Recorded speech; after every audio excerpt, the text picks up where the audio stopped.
Hi guys, how are you all doing? And welcome back to Dr. Baby's channel. So in today's video, I will be discussing the things that you need to know before the day of your Mdcn exams. If you haven't subscribed, don't forget to subscribe, like, and share. And also don't forget to press the notification bell so that every time I upload new videos, you will be notified.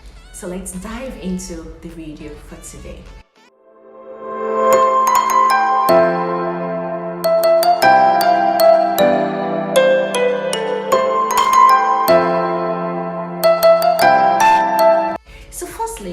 In my first video I mentioned about tutorial classes, so I suppose by now you would have enrolled in a tutorial class, or probably you figured out which of the tutorial classes you would attend. I'm just going to give you some tips and also just create a scenario, just an imagination of what the exam is going to be like. So first of all, the exam comprises of two phases. You write the exam in 2 days. So the first day you write the MCQ, which is the multiple choice questions. Now, this is a bit tricky because the multiple choice questions, there are 300 questions in total. The first 260 questions are basically questions like clinical questions, ethical questions. I found that in Nigeria here, they ask a lot of ethical questions. I came across so many ethical questions, so I would say those ethical questions were more of maybe 50 questions. For clinical questions, you really have to read deep and read in between the lines. It's very important. No information is lost. Don't overlook anything because the questions can come from anywhere. And the remaining 40 questions are what we call picture test questions. Picture test questions are questions like this. So they are more of pictures of maybe a child with kwashiorkor, and then they will ask, what is your diagnosis? They will add further questions. What are the causes? How do you treat and manage? In fact, you can't spend more than 20 minutes in answering the 40 questions. They are very cheap and easy to answer because these are the same picture questions that you would have come across while studying. There's a certain book for the picture questions which is recommended by Mdcn. So they wouldn't bring anything else outside the pictures already in the book. I'll try and link the book here. One thing I keep saying is that time is not your friend during the exam. Remember, it's a computer-based test. That I forgot to tell you. So it is timed. So you know what that means. It means that you have to buckle up. You need to be time conscious. Actually, during my own time, I would say those of us at my own center were favored because we didn't even know there were picture test questions in the 300 questions we were supposed to answer. We knew there were 300 questions. So what they did was that they put a picture test at the end of the computer test. The invigilators kept on going around one after the other from desk to desk, asking, are you aware of the picture test questions? Remember, the multiple choice questions can be really tricky. Sometimes you spend more time thinking or trying to figure out what the answer could be. And that's why a lot of people lose time on computer-based test questions. And I would advise everyone, once you get there, on the system, you can always click next. So you don't have to go according to the computer. Obviously, there's no way you would score 300, right? So even if you are able to attempt 200 of all your questions, that is a pass mark for you. The picture test cannot be as bad as scoring maybe 30 over 40 or minimum 20 over 40, which is still a pass mark. And then you had the other multiple choice questions. So at the end of the day, you surpass an average mark. And that helps you to scale through the multiple choice tests. So that's for day one. So once you're done with that, you go home. The next day, you go for your OSCE. So OSCE is Objective Structural Clinical Exam. So now it's divided into different sections. Now let me just try and create an imagination of what happens on that day. So first of all, you get to your center, mostly use a hospital.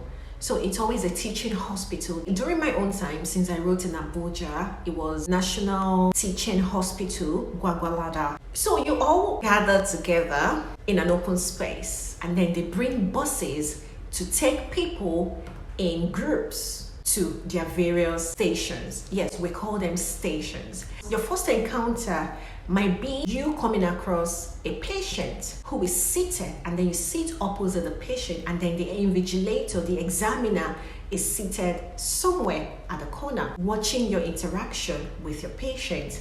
So it could be about you asking your patient questions, maybe like counseling. Maybe this is a patient with HIV, or a patient that just discovered that he or she has hepatitis, and then you have to counsel this patient. So you go ahead, you express yourself, you ask questions, the patient will answer you and things like that, and then the examiner will score you. That is your first station. You get up once it's time, and then you're being directed to your next station. Your next station might be a patient who is waiting to be examined by you. So you start from the head, right, down to the toes. On the head, you check how fluffy the hair is, you check the eyes, you check if the patient is pale, patient is ecteric. You inspect and check if the patient has some scars on the body. You check for the lymph nodes. These are things that you will check, and you have to do them accordingly. These are also things that the examiner will take note of, and they will score you based on. One thing you should always remember, during your OSCE, always have it at the back of your mind that you should always stand on the right hand side of the patient. It is very important. You would be scored based on that, because if you miss your positioning, that means you've missed everything concerning the station. And you can imagine that's a lot of marks missed. Then at the same time, you will move from there. When you're done, you move to another station. This other station will be a patient who is waiting for you, and then you have to clerk this patient. You greet first of all, and then you ask, oh, Mr. A, what brings you to the hospital today? Oh, ma'am, and this is the patient will go on, and then sometimes you have to interrupt. Okay, so what exactly is the problem? What are your main complaints? I'm having headaches. Oh, so for how long have you been having this headache? It started, okay. When you sleep at night, do you always have these headaches? Or when exactly? Is it in the morning, during the day when you're having your physical activities, when you go around doing your duties, or at night when you're resting? You ask questions. This is what we call clerking, because you need to arrive at a definitive diagnosis. And this is what the examiner is looking out for. So you will be scored. That is the third station, and then you move on to your fourth station. Now, your fourth station, you would find a picture. You have to be able to identify what is in the picture. Once you identify the picture, and then different questions come from below. Like I had a CT scan, and then it was subdural hematoma. That was the picture I had. So, and then they asked, so what type of investigation is this? So what is the diagnosis in this picture? How can this be managed? Once you're done there, bell is being rung. Once they ring the bell, you have to stand up immediately from that station, and then you run to your next station, because once they ring the bell, the time for your next station has already started counting. So it could be chaotic at times, really. Sometimes you even have to bump into the next person, like maybe the person who's in that station, and then you are going to that station, or maybe someone coming after you to your own station, and then you have to quickly write. And one more thing, make sure you write really fast. It's very important, because sometimes you might really have answers, but you don't have enough time to write down your answers. And writing down is the most important thing.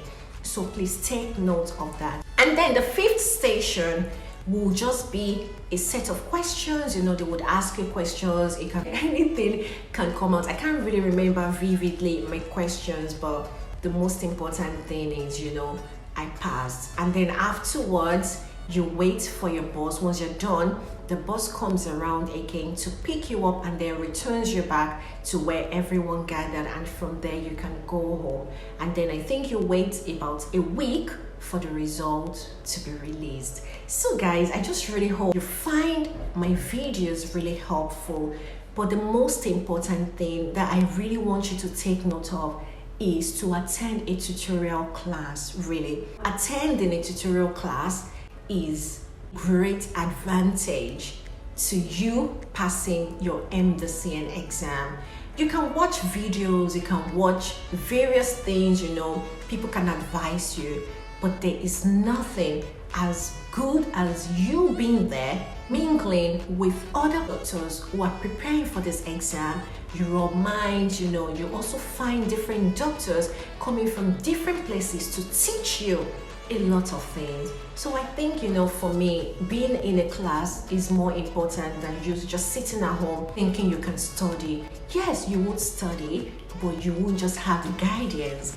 And guidance is very important because it's an exam. You need to know how the exam is being done just for you to be able to pass it as well. So guys, that will be all I want to share with you, and I hope this video has been of a great help to you. Don't forget to subscribe, like, and share this video. Till another time, have a great day guys. Bye.